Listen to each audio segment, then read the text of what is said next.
Now, at the end of 1 Samuel, we saw where King Saul fell on his sword instead of letting the Philistines capture him and kill him.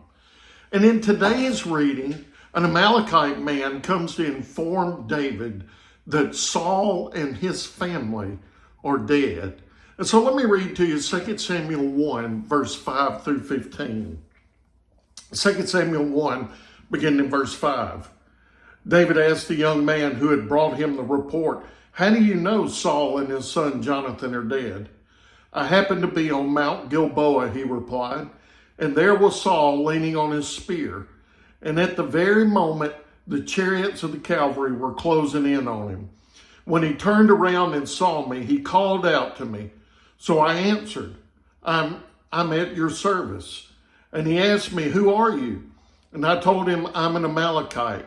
And then he begged me, 'Stand over me and kill me, for I'm mortally wounded, but my life still lingers.'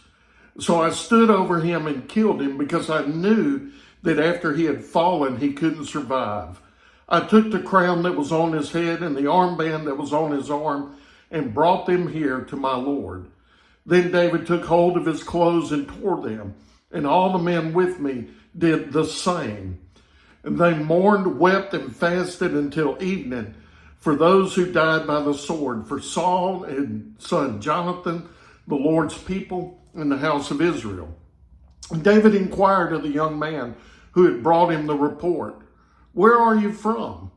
"I'm the son of a resident alien," he said. "I'm an Amalekite." And David questioned him, "How is it that you were not afraid to lift your hand to destroy the Lord's anointed?" Then David summoned one of his servants and said, "Come here and kill him." And the servant struck him, and he died.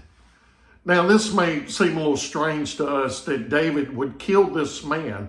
This man came to inform him that Saul had been killed and his family had been killed. He even brings him the crown because he knows that David is next to be king. But David, in his life, he had his chances to kill Saul. We saw in 1 Samuel, there was a time where Saul went into the cave to relieve himself, and David cut off the edge of his garment, could have killed him, but he didn't. There was a time in the camp where he sent his people into the camp, came back with a water jug and spear, but he did not kill him. He would not harm the Lord's anointed. The Lord made Saul king, and the Lord would remove him. And that's the way David looked at it, is that if the Lord made him king, and he'll remove him.